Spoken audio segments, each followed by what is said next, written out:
Vaig a casar-me amb la filla del rei, doncs jo soc més ric que ell, que gratant un femeret m'he trobat un diner. Podeu aplaudir.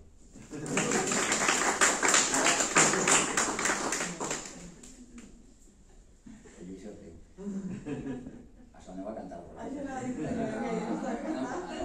llevar-se els gargalls i coses així. Molt bé, aleshores el pollastet va cantar aquesta cançó, no? I es va escapar del galliner i se'n va anar a buscar a la filla. El rei vivia on vivia? No, vivia en un castell. En un castell molt gran. I va anar cap allà. I es va trobar un riu. I coses que passen als contes. El riu parlava. Us juro que el meu pollastet no sabia fer res. El riu parlava i li va dir: mig pollastet, on vas? I clar, el pollastet li va dir: vaig a casar-me amb la filla del rei, doncs jo soc més ric que ell, que gratant un femeret m'he trobat un